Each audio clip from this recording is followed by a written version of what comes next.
Okay, everyone, welcome to our GU, or should I say welcome back, as I'm sure many of you here today will have already had a previous experience of learning or leadership within our university. So I'm very pleased that you're here.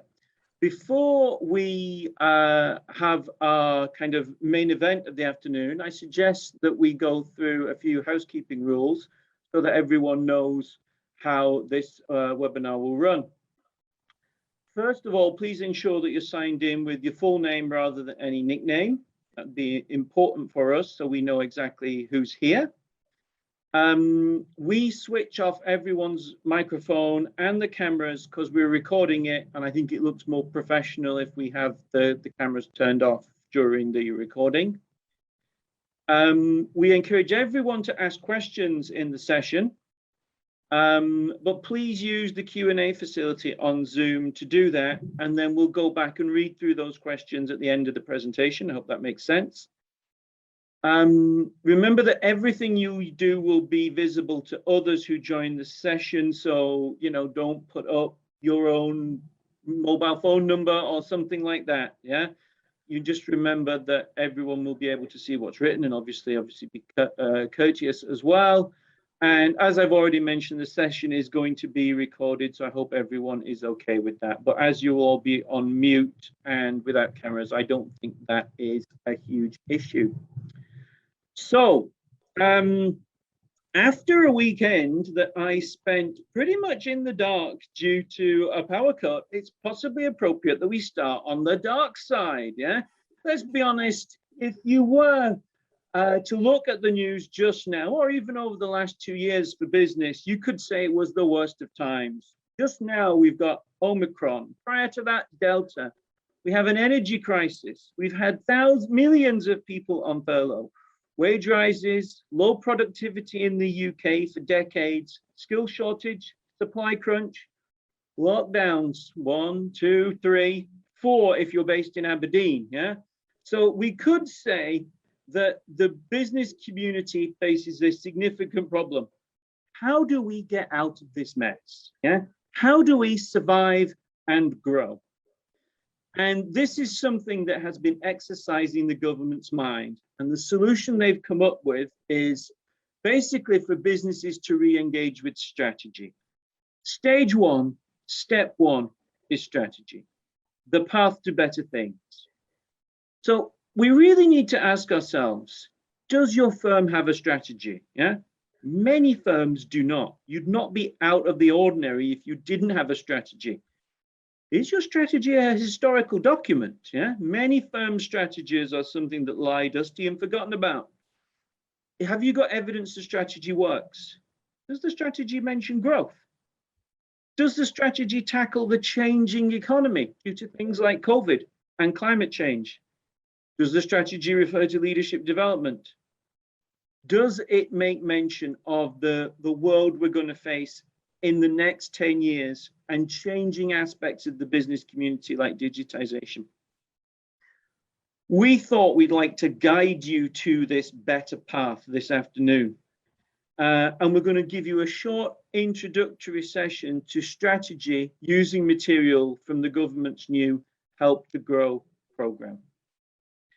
To deliver this short webinar this afternoon, Dawn Shand, one of our subject experts on the Help to Grow management program, has offered to share some of our materials from that program.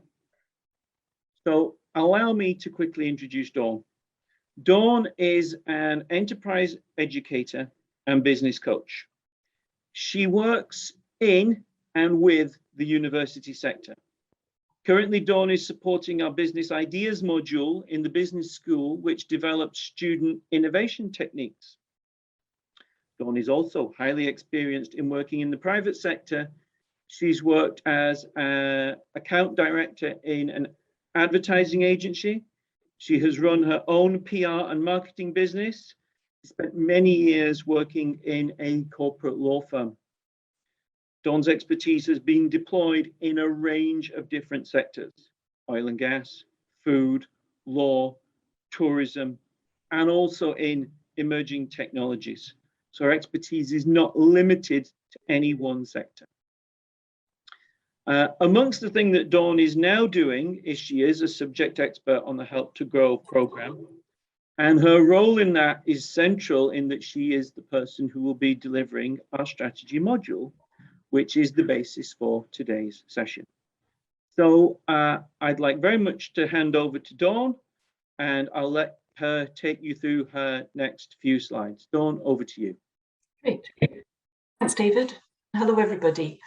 We're starting with strategy and innovation today, which is a good place to start when you're looking at what you might want to do with your business in the future. But over the years, I have consulted with a number of businesses, and I know how difficult it can be to get that clarity. You know, you want to do something, you know, it's time for the business to do something different, perhaps something quite bold, but you're running a business. And you've got lots of people throwing ideas at you and notions and possibly complaints, and all of this is going on, and it's easy just to get fuzzy-headed about it and end up doing nothing because that clarity isn't there. So throughout the course, you will be introduced to a number of tools, and all of these tools are designed to give you that clarity, to help you make informed choices and decisions about what you want to do for your business. And today I'm going to introduce you to something called the Business Model Canvas, which is an excellent tool. It's been around for a number of years now, and it has many different uses. And I guarantee by the end of the session today, if you haven't come across it before, you'll be wanting to explore it a bit further and see what it can do for your business. So, but before we go there, we really want to just stop and think for a moment about our own business, our internal strengths and weaknesses. So when we're looking at anything strategic, we really have to look at our core business and what we're doing really well at the moment, and what we do better than our competitors. And even better, is there something that the competitors can't copy, even if they wanted to? So we're thinking about why we're in business, who our customers are, and what they get from us. And that's easy for me to say, but it's a lot harder when you're in business to really drill down to what it is that makes customers come back to you and not go elsewhere, and new customers to come your way too. And I'll spend a bit more time on that later. What our values are as an organisation, and where we see our organisation going in the future. So these three sections that you have in front of you in this slide here, I would suggest as a starting point to have a think about really what is it you do, why are you in business? And I'm sure that thought has occurred to you more than once. Why am I here? What am I doing in this business? What is it we do well? Where are the areas that we might grow into if we put a bit of effort into it? And then where are the areas that are, future prospects, but would need a lot more investigating? And even to do that, even to separate it out into those three segments is a really, really good starting point as to what you might do by way of a forward strategy. But of course, that's all internal. Those are the strengths and weaknesses. Those are the things that we could possibly have some control over and do something about. But at the same time, we've got the external environment. We have those opportunities and threats that are out there. And when we look at the external environment, we often use this acronym PESTLE. And these initials stand for political, economical, social, technological, environmental, and legal. And they pretty much sum up the things that go on out there day in, day out, that can throw a bit of a curveball at the business or can land an opportunity on your lap.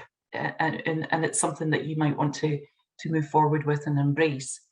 All the time, every day, things are happening in that external environment. Now, over the years, you know, if I was talking to students about this and I would say, so let's take it to the extreme. What would you do if, for instance, there was something like a pandemic, you know? And of course, here we are in that very situation. But of course, there's so many other things going on at the same time. And I think, you know, when you listen to the media hype, sometimes you can think that it's the only thing going on that affects business. But of course, there are any number of things out there. So, you know, just looking at this slide, net zero targets, we've just passed the COP26. Lots of discussion there about net zero targets and what businesses will need to do. And things like reducing single-use plastics.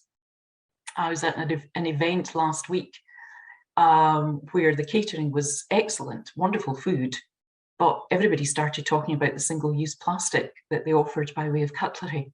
So it's something that's starting to drive businesses in terms of their decision making. For instance, on the technological side, mobile payments and everything to do with online. Online retail is going through an absolute revolution at the moment. But there are opportunities there for many people that is possibly online is an area that you haven't really considered in the past. And then we've got things like the swing towards staycations and the fact that many of us are working from home now, which has its pros and cons. I read a statistic the other day saying that there are many more women able to work more hours now because working from home means that they can work around children's commitments without having to pay for expensive childcare or adhere to the childcare timetable, as it were. So there are ups and downs in the external environment, and it's important that you're aware of it. There's also the UN Sustainable Development Goals, which is becoming more and more important in strategic decisions too. So that's just laying the foundation for what you might do and what you might consider going forward. I mentioned the business model canvas at the beginning, and that's the tool that I really want to talk about in more detail today. There is a website to go with it called Business Model Generation. And there's also a book to go with it as well. And in fact, if you go onto the website, you'll be able to download the first 70 pages free, and you'll have lots and lots of information that you can get from that. Having said that, the canvas, like a lot of the tools that you will find on this course, are put together with some significant theories underpinning them. But this is not a textbook course. This is about giving you the tool. This is a plug and play. This is something that at the end of each session, you should go away with something and think, I can use this with my business right now. I can go and try this out with my team. And the canvas is excellent for that. Basically, it's the starting point for what may culminate in a business plan if you decide to go forward with something. But for many years, I think there's a misconception amongst many in business that if you're going to do something quite bold, something quite significant, that you have to start with a business plan. And in fact, that can be the reason why many good ideas never really get off the ground, because the time you've written the business plan, you've lost the will to live. And if it's not entirely right, and it probably isn't from a first draft, you don't want to change it because you've spent so long developing that business plan. The great thing about the canvas is it is so agile, it is so flexible, and it's easy to share with your team. In fact, you can share it with everybody in your business if you so desire. It's very, very accessible. Within the course, there are lots of case studies, and there's lots of video material as well that you can refer back to. And this slide really is just to give you an example of that. And in this particular instance, there's a 6-minute video on Gore-Tex. And that's just an example of the very relevant examples that pepper the entire course. So going back to the canvas, just to explain a little bit more about it. Essentially, it's one piece of paper, and there are 9 blocks on that piece of paper. Now, you can print it off at A4, But if you want to start working with your team, you can print it off from the website as large as you like. You can print it off in sheets and make it up to A1 and stick it on your wall, just as you saw on that previous slide there. And you work through each of these boxes and you consider the headings and the key questions under it. Now, it's a very, very light touch. We're not looking for any detailed spreadsheets at this point. We're not looking for much detail at all, but it's the key points that make up your business. So starting at the top right, customer segments. Who are your customers and how can they be segmented in a way that is meaningful for you and your business strategy? What kind of relationship do you have with them at the moment? Is it online? Is it personal? Is it a digital relationship? How do you build loyalty there? How do you make sure that they come back again? And underneath there, we have the channels. How do you actually reach your customers? Do you have a shop, an office, a factory? Do they come to the factory? Do you deliver through an intermediary? Do you sell through the web? And so on. I'm going to jump over value propositions at the moment. Key activities, really very, very basic. What do you need to do in order to get your product or service out of the door? And then under that, what resources do you need? And more importantly, when you start to look at resources, it's not just staff and plant and office and factory. It's what makes you special. So you're thinking about, do you have expertise there? Do you have intellectual property there that you can protect? Do you have a particular logistics system that is different from others and such like? And then over to key partners on the far left. Something that's often overlooked when businesses start to look at doing something different is there is a feeling that you have to do it all yourself, when in actual fact, you can create an awful lot more impact, perhaps, by partnering with someone on that journey who has expertise in a particular area. So you don't have to take on the overheads for that, but you can work together and complement one another. And then we get down to the bottom where there's the cost structure. Basically, what are your costs? And the revenue stream. How do you make money? It really, really is as simple as that. There are a couple of key points in terms of using the canvas. One is that when you start to populate each of these boxes, you don't write on the canvas, you don't type on the canvas, you use sticky post-its. And you only write one item on each of these sticky post-its. And the reason for that is back to my original explanation of this, is you want this to be as agile as possible. You want to get to a stage where every member of your team is happy to put up a sticky post-it by way of a suggestion. And equally, it can be peeled off if it's not going to go anywhere.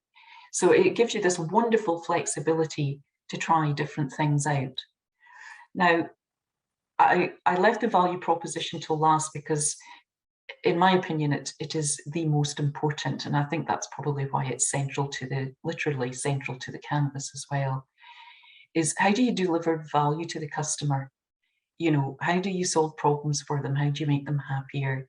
Why do customers come to you and not to someone else? And what motivates them to come to you and not someone else? And that's really, really vital. It's a really, really key part of looking at your strategy going forward. So there's all sorts of fun that you can have with that. And it is fun because, you know, you haven't spent many nights burning the midnight oil writing a 140-page business plan. You're just testing things out. You're just trying a few ideas to see what you might do differently. And here's an example. This is back to the Gore-Tex example from the course, where you can see the sticky post-its being put on a very big poster version of the canvas. And you can probably read on there as well, you know, in terms of customer segments for Gore-Tex, they have the apparel manufacturers, but they're also selling direct to outdoors people, athletes, and so on. Their value proposition is the fact that it's waterproof, breathable, durable. People search it out because they know how effective it is. They have key activities in terms of the design and manufacturing, the research and development, which is ongoing, and the marketing with regards to marketing to consumers, as well as partnering with the apparel manufacturers. So I'm not going to talk through all of this at the moment, but I just wanted to show this slide to show you how easy it can be to just start thinking about, okay, where are we at the moment? And how could we improve upon things? Let's try out a few different things and see what comes of it. So I have a couple of case studies here which illustrate specific parts of the business model canvas. And the first one is Fortnite, which I think, I'm not a gamer, but even I've heard of Fortnite. Hugely, hugely successful, generated $1 billion in revenue by July 2018, less than a year after its launch. They took quite a bold step in offering a free download of this game. Now that in itself, well, it's known as the freemium model, and there are certain business models that you'll see in the book and the website that you might want to try out. There are standard models that you may want to try, which are different from what you have at the moment. I put this particular example in because I find it quite useful if you're working in a team and you're having a complete overview of your strategy, is to put something up like the canvas, populate it with where you're at the moment, and then just throw a question at them all saying, what if we just gave away our product or service for free? And I'm sure you get a few shocked faces at that point. But Fortnite managed it. They managed it by allowing the free download, which otherwise would have cost £50. So you can imagine what a bold step that was. But of course, they sold all the add-ons. Now, that in itself wasn't novel, but what was different about it from others that had gone that route before was that the add-ons didn't help you win the game. They simply were things that they had confidence that people would want to buy to personalize the game for them. And they managed to make $1 billion out of it. So, they must be doing something right. Now, those of you who know about the gaming industry and know Fortnite will know that there are many other things that Fortnite have done which are quite novel and have added to the overall success of this particular game. But I think the freemium model is one that's always worth throwing in there, wakens everybody up, if nothing else. So I like that case study very much. The other one that I wanted to share with you is a business-to-business, an industrial example. This company, Parker Hannifin, were doing reasonably well, but they could be doing better. And they started to speak to their customers, and they had to face up to the fact that the customers were saying, there are too many parts, there's too big a range, and actually it's not a good thing. It's just too complex. So they got to thinking about it, and they rationalized the product. The product is an air dryer, which is used in factory spaces where there is compressed air and you need to make sure that the air is clean. They had a couple of legacy brands that they'd been using. They'd added to it over the years. It just basically got quite messy. And the customers were beginning to suffer as a result of it. So they redesigned the product, cut down on the complexity enormously to much, much smaller number of components. In doing so, they actually developed 4 new patents, which is great in terms of intellectual property protection, and you can start to see how that would be populated on the canvas I showed you earlier. And in developing those patents, they also protected their really profitable aftermarket service. So the repair and maintenance and just generally servicing this equipment was easier for them to control because they held the patents over the components as well. And as a result of all that, their sales went up 30%. So again, you can imagine how that could be mapped out on a canvas just to start to get you to think about how you might do things differently. In this particular instance, it impacted on their cost structure in a very good way. In fact, so much so that they were able to put forward a good case for retaining their UK manufacturing base, which was not in a good place prior to this. But that's on one sheet of paper, one poster, that you can illustrate that sort of case study. Now, of course, to actually take this into an operational zone, then it requires a lot more detail. And yes, it would require a business plan at that point, if not least if external investment was required. But just to get people discussing, get people comfortable with the fact that you can do things that are novel and innovative, and you can sit in a room and have a really meaningful conversation about these things and feel that you're all starting to move in the right direction, can be so helpful. Okay, I think I've probably said all I want to say about the business model, other than hopefully I've whet your appetite. And if it's something that you'd like to look into more when we finish the webinar today, have a look at businessmodelgeneration.com, and you'll be able to get some more information there. And at that point, I'll hand you back to David. Dawn, thank you so much. Absolutely superb. Hopefully that gives you a great flavour of the kind of range of material that we'll be covering in the Help to Grow management program. So just to conclude this session, I've got 4 more slides that I'd like to go through quite quickly. But I think it's useful to set it in context of what the Help to Grow management program is trying to achieve. I've said it before, it's very much focused on growth.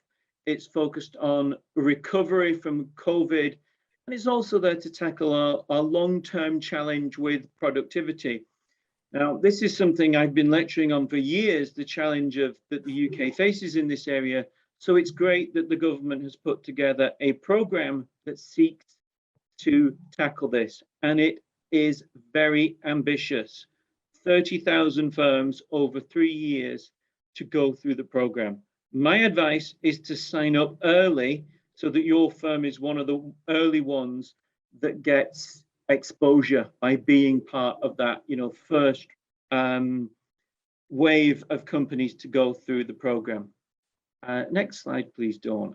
So what is Help to Grow management? Well, it says here, this is the definition: an executive development program to boost performance and growth for senior leaders, strategic skills to build resilience and capacity to innovate. Okay, so let's try and unlock a few of those things as we go through these.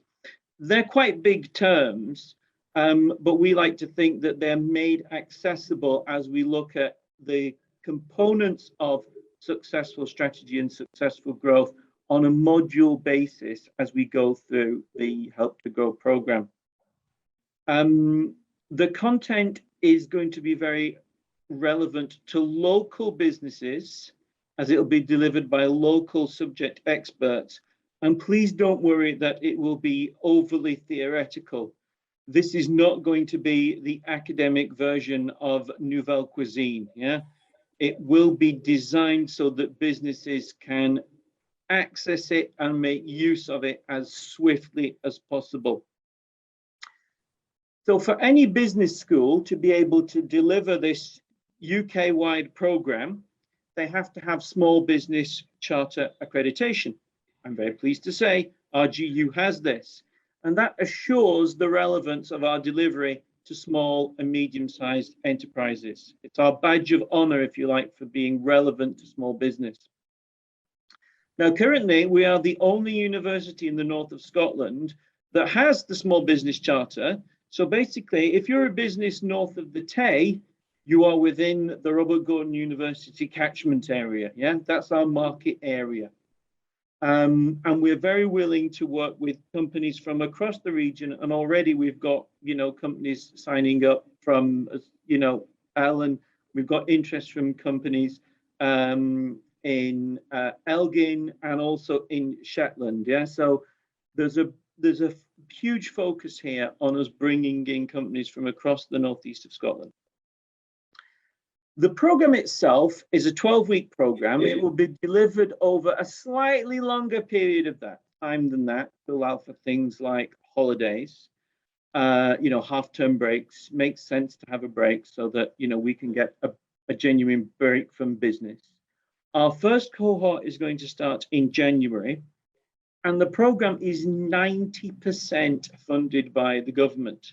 Participants are only charged £750 for doing the program. So it is, very heavily supported by the government. There are some criteria as to which firms can do the program. You have to have more than 5 employees and less than 249, but they can be part-time employees. Your business has to have existed for more than 1 year, and it has to be commercial, so it can't be a charitable firm. Yeah, but those are the only criteria for being part of the program. The material has been developed by a number of the best business schools across the UK. Aberdeen Business School has fed into the development, and now our role is to deliver the program across the northeast of Scotland. So you might say, well, what does the program look like? Well, it's a series of webinars online, as you've just had a taster session.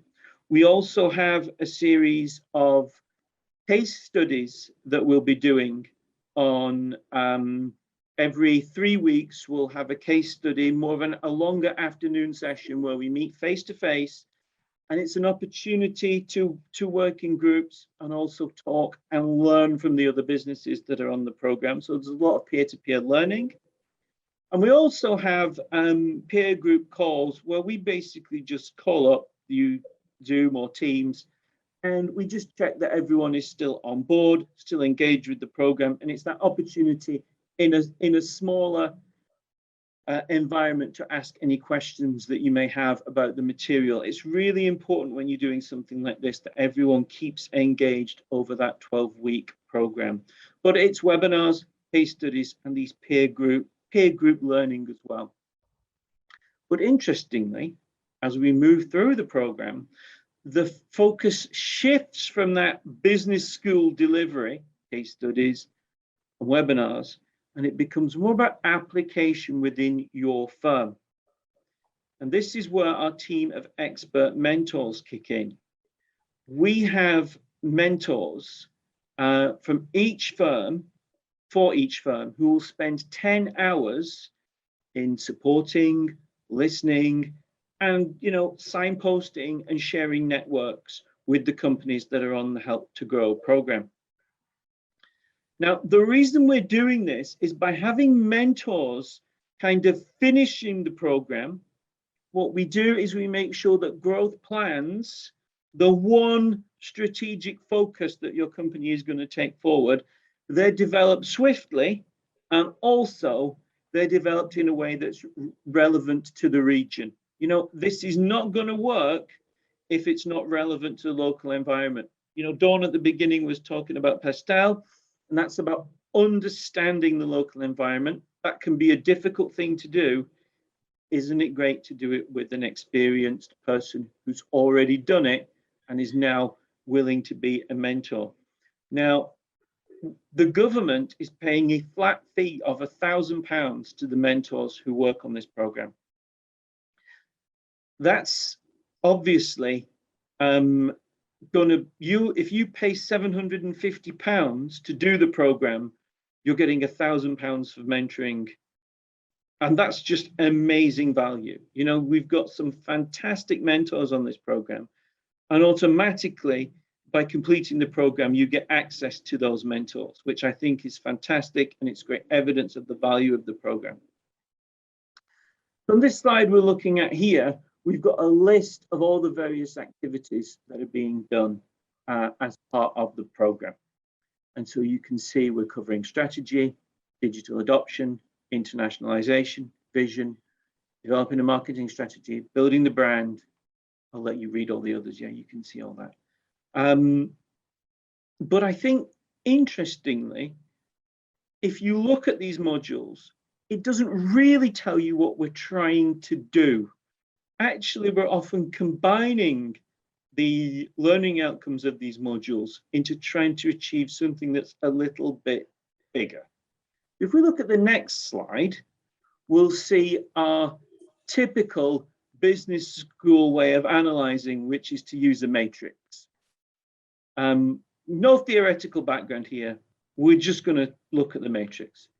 I did tell you it wasn't going to be nouvelle cuisine, and this is a little tribute to one of my colleagues who like to, explain business matrices with the aid of a Battenberg cake whenever possible. And I thought we'll do that today. Yeah. So what we've got here is the 4 options that are basically facing any firm. Yeah. We start in the bottom corner here, bottom left-hand corner, market penetration. This is doing what you are doing now. Yeah. Your existing market with your existing product. You might say, well, nothing's changing. Yeah. But actually, there's a lot you can do there to improve what you're doing. You can look at your organizational design to work out how you can be more agile. You can look at the organization and think, actually, would it be better if we worked more in, cross-functional teams rather than in silos? Lots of small businesses think, I don't want to grow, but they do want to do things better. They do want to lower their costs. They do want to be more productive.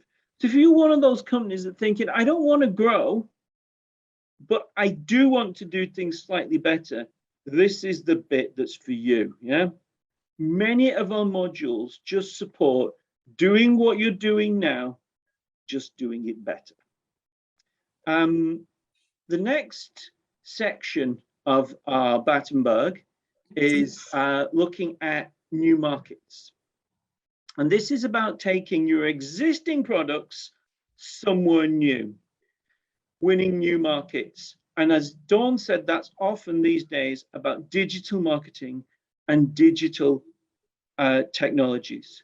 So we need to explore the needs of the client, and we need to explore the needs internationally, and we need to redevelop what we're doing to meet the needs of those new markets. This again will be directly explored in the program. And some companies are already doing this program at other universities, and it's having positive gain on what the companies, how they're changing their strategies. Digitization is about changing who we sell to and how we sell. And as Dawn mentioned, that could be business to business, or it could be business to consumer. And sometimes, new markets can be about simplification rather than extra levels of complication. If we go along the x-axis along the bottom, we come to new products. This is the company may be wishing to launch a new product. That might be an ambition that your company has. If you're launching a new product, do you need to build a new brand? Do you need to reach new sections of, articulate to people how the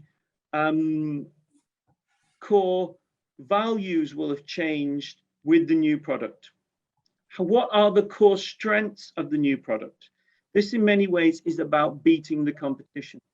There are loads of business ideas out there, but how do you actually compete and win in the new market?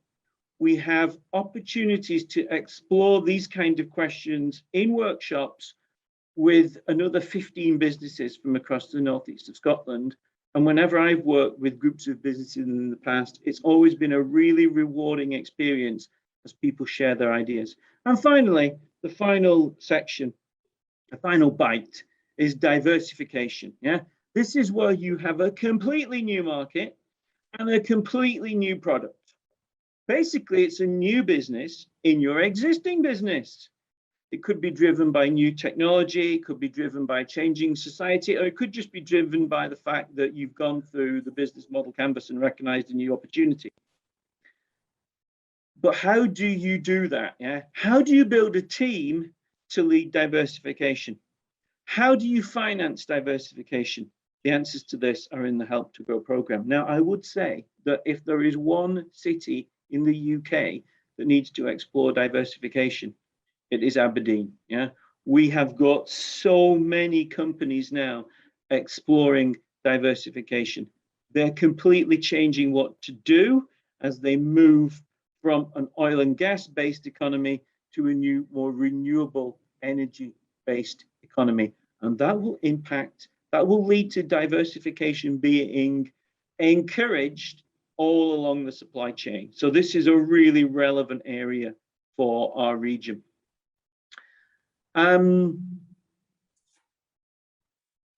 As we, if we look at diversification, we could ask, well, which of these modules is going to help us the most do diversification? You might know what I'm going to say. Well, the starting point really there for diversification is getting the strategy right for this new diversified product or service that the company is going to deliver.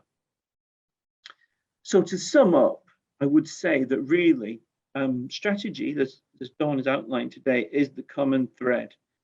Strategy leads into vision and mission. The vision leads into values, value propositions, core strengths of the firm. You really want to be asking yourself, does your firm have an appropriate strategy? Is it a live document? Now, that can be a barrier in a business, but we are here to quicken the process of getting that strategy and keeping it very much being a live document and something that transforms the company. So the final slide is really just a link to our kind of Help to Grow website where you can read more about this. As I say, it starts in January. You pay £750, but effectively you're getting £6,750 of free business school provision directly into your firm. Use it to develop the firm leadership. Yeah, it's a great opportunity. Get that £1,000 free mentoring that I think will be transformative in building, whichever of those corners of the matrix you want to go to. Having that mentor working with your company will be a transformative opportunity. Okay, thank you very much, everyone, today. If there's any questions, we can take them now. But other than that, thank you very much for listening today. I am very happy to take any further calls or questions. Please email me. You can, I think my contact details are on the Help to Grow page that's listed here. If not, please get in touch and we'll try and answer any of the problems that you've got. Okay, thank you very much, everyone.